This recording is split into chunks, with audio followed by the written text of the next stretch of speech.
Welcome to the Stoic Responder Podcast. I'm your host, Christopher Healy. As a special agent who spent more than 15 years conducting large-scale fraud, money laundering, and public corruption investigations, Stoic philosophy provided a mindset edge that became the foundation of my professional success. My mission today is to share those same ancient mindset lessons with you so that you can turn obstacles into opportunities and adversity into advantage. Time to muster up. Hey everybody, welcome back to the Stoic Responder Podcast.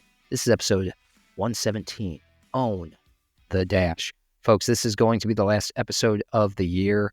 This comes out on December 20th. You're not going to see me again until I believe the next episode is going to drop on January 7th, 2025. I'm taking a break, going off to the Bahamas with my family, taking a little cruise, and then going to spend the rest of the holiday season in Florida, taking the girls to Disney, doing all that fun stuff, really trying to squeeze every drop out of their youth.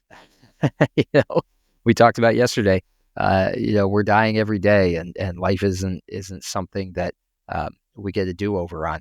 And so my wife and I, while they're young, are spending our time, our money on squeezing every drop of life out of it that we can. Our theory around here is this year and years going forward, we're going to focus on experiences, not on gifts. And we're going to give them memories that hopefully they can hold on to because, if you're a parent like me and you've watched your kids, tear through the presents under the tree on Christmas, you're watching thousands of dollars get, shredded in a moment's eye, and then a week later, 2 weeks later, those toys and those gifts are discarded and forgotten about because they weren't as impactful as you had hoped, or they've moved on to the next big thing. You felt that frustration as I have, I'm sure. And so we decided this year that it was all about experiences and that we're going to try to make that the theme going forward. In fact, we told our family, don't send the kids anything. If you're going to send them anything, send them gift cards that they can use on their cruise or at Disney World. But we're going to focus on living. As we talked about yesterday, we're going to focus on living instead of giving in this season. With that in mind, let me start you out with a quote from my favorite Stoic, and maybe yours, Marcus Aurelius. Now, I'd like to remind you that Marcus Aurelius was writing in his own journal. So again, these aren't quotes that were intended for mass consumption. These aren't things that were intended to motivate someone else. These were quotes that were intended for him. But this one in particular motivates me, and that's why I'm sharing it with you. From Meditations, Marcus Aurelius writes, "You can discard most of the junk that clutters your mind and clear out space for yourself by comprehending the scale of the world, by contemplating infinite time, by thinking of the speed with which things change, each part of everything, the narrow space between our birth and death, the infinite time before the equally unbounded time that follows." Boy, I love that passage, and it kind of plays into exactly what I was just talking about, right? Discard all of these things, the junk that clutters your mind, and clear out space for yourself. Well, how about the junk that clutters, our lives in general, right? But what he's talking about really here is not getting lost in the junk and clearing out and kind of just taking this long view of things and recognizing, hang on a second, there is an infinite amount of time that preceded my time on this earth. There will be an infinite amount of time that follows it, but there is only this narrow space between our birth and our death, this very tiny sliver of time that we are gifted and given. And whether you believe in God as I do, whether you believe in, an afterlife or not, I don't know. But what you do know is that you are here in the here and now, and there's this narrow window of time between your birth and your death, as Marcus is talking about here, for you to make a difference. And so every once in a while, you've got to take that long view. You've got to clear out. You've got to recognize that, the junk and the clutter and all of the things that we spend our time with and focused on don't matter when we consider when we comprehend that scale, when we look at the infinite amount of time before and after and think about the speed with which things change and turn over and how each part of everything, 100 years from now, almost nobody who exists right now and is alive on the planet will be here 100 years from now.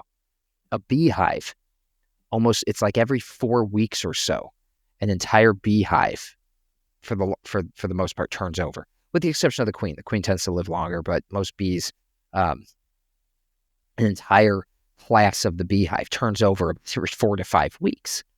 That's incredible, right? It's an organizational entity. The individual doesn't matter. Well, you can look at us almost the same way in a sense, right? We're like bees on this hive. And every 100 years or so, the entirety of humanity is turned over. It's an entirely new group of individuals making up the entirety of human existence. It's incredible. And it's that narrow space in between your birth and your death where you have an opportunity to contribute to the health and the welfare and the well-being of that hive. It's at this point in history that you happen to be. And as we talked about yesterday, you're dying every single day. You're moving closer to that second date on the tombstone every single day. I like to think about this in the terms of a guy. I don't know him personally. He's friends of friends. My wife knows him, and you probably know him. Dakota Meyer, the U.S. Marine who was awarded the Medal of Honor. I think he was awarded it by Obama, but it was for his heroics in a battle in Afghanistan in which he rescued 36 of his comrades who were pinned down by Taliban fire. He was the first living Marine since the Vietnam War to be honored with the Medal of Honor, so it was no small thing.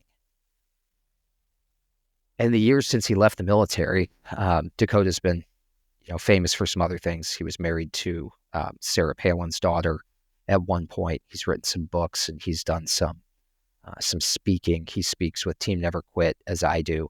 And as I said, he's been around. My wife, personal trained at a place where he was working out, so they've bumped into each other. He's in our orbit. But in the years since leaving the military, he's continued to serve others, working as a firefighter, founding a lifestyle and fitness company, and being a motivational speaker and talking to others, writing books, helping others kind of maximize that dash between our birth and our death that Marcus Aurelius is talking about. That's that narrow space of time that we get to exist. In fact, he's called his company Own the Dash. And that dash that he's referring to is the same narrow space that Marcus Aurelius is speaking of in that quote that I just read. For Dakota, the dash reminds him every single day to make the most of his life, both physically and mentally, because he understands, probably more than most, because of what he went through and what he endured in Afghanistan. He understands more than most that our time on this earth is fleeting and that our time after death is infinite. He understands that probably better than almost anyone because of what he saw and faced down, and because he put his life on the line in a way that most people never will in order to prolong the dash for others. But he's adopting that same mindset that Marcus Aurelius is talking about, whether he knows it or not. And as I said, I haven't met him. I haven't spoken to him personally, but if I ever do meet him, I'm going to ask him this, if he was inspired by this quote, because I'm genuinely curious, because that concept is so prescient. It's something we don't think of enough, but we really do. This idea that there are two dates on our tombstone, the day that we were born, the day that we die, and just a simple dash in between that makes up the entirety of our life, that narrow space of time between our birth and our death, where nothing's written except what we do in the here and now. So when we adopt that mindset, we're reminded of the many worries that weigh us down. They're transient. They're insignificant in the broader context. As Marcus says, you can discard most of the junk that clutters your mind. Clear out space for yourself by comprehending the scale of the world, by recognizing that most of this stuff is transient and insignificant. As I said, 100 years from now, nobody that you know that you are worried about impressing is going to still be walking this earth. No one. So find peace, find some clarity within yourself, knowing that this is transient. This is all going to come and go like the leaves in fall. And when we embrace that Stoic perspective, we can free our minds a little bit. You don't have to worry really about who you're impressing or who you're upsetting, because at the end of the day, you're just going to be a picture on someone's ofrenda, and nobody's going to actually have a memory of you, because those people will long since have passed as well. Take that perspective, free your mind, focus on what's most important. Well, you're here. Well, you are in the dash, and you are in the dash right now. So while you are in the dash, stop with the clutter, stop with the junk, stop with the worry, stop with the comparisons, stop with the focus on the external. Focus instead on what you can do, on your actions, on your reactions, on your attitude, on your effort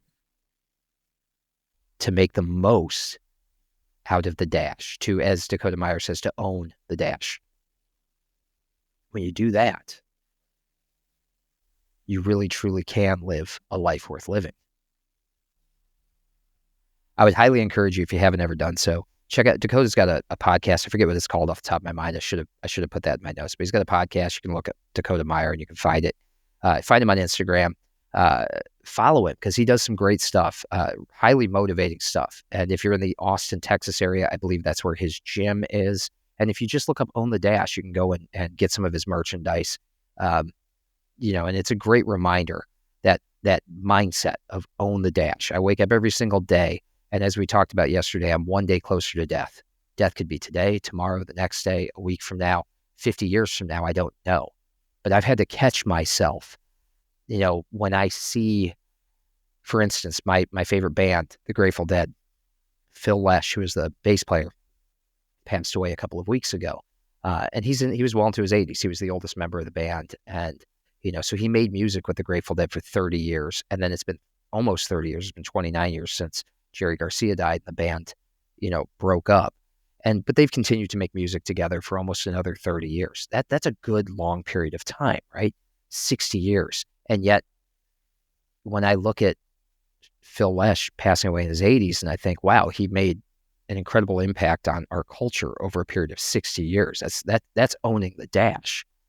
I look at myself at age 45 and I think, wow, I'm, if everything goes right, if everything goes according to plan, if I don't get hit by a bus, I might have 40 years left. What kind of impact and what kind of legacy do I want to leave? Because, there's a guy who made a tremendous impact on our culture, on our music, on our art. He only made it to about his mid-80s, right? Most of us, that's about when we start seeing that actuarial table kind of tail off, right?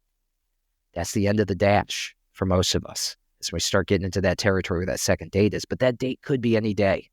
It could be any time between now and then. And so I had to stop myself and say, hold on a second. Don't take for granted the here and now. Don't think, what am I going to do in a decade or 2 decades or 3 decades? Focus on what you're going to do today. Incorporate that process thinking that Nick Saban talks about, that we talked about last week. Focus on the 7 seconds in front of your face. And that is how, at the end of 50 or 60 years, or however many more years you happen to have left, you can look back on that life and see that dash has been filled with things that truly matter. So I'm going to circle back around to the quote that got us started. Discard most of the junk that clutters your mind, clear out space for yourself, comprehend the scale of the world. And when we do that, when we contemplate that infinite time, when we think about the speed of which things change, again, that in 100 years, nobody who's walking this planet is still going to be around to pass judgment on you. Everything gets more focused. That narrow space between our birth and our death, the infinite time that comes before, the infinite time that comes after, we can really recognize and understand that we are but a leaf on a tree. And we've got a short amount of time, a short lifespan before all this is gone. And as we talked about earlier this week, every single day we are moving closer to that second dash. So lean in and focus on what you can do today to leave a legacy that truly matters. All right, let me leave you with a final journal prompt of the year, get you out of here, and wish you a wonderful 2024. And I will see you again next year. Get out your Big Chief notebook, get out your pencil, write this down. What am I doing today, tomorrow, and every day to own the dash? What am I doing today, tomorrow, and every day to own the dash? Folks, I have enjoyed so much putting out these podcasts this year. Looking forward to doing it more again next year over at the stoicresponder.substack.com, which you can sign up for free. Thanks for bearing with me. Thanks for giving me a chance to spend some time with my family. Look forward to talking to you again in 2025. And until then, you are out of roll. Thank you for listening. If you enjoyed this episode, please take a moment to subscribe, like, rate, and share this podcast so that we can spread the benefits of Stoicism to other first responders. It will only take you a few moments, but it can help us tremendously. Until next time, out of roll.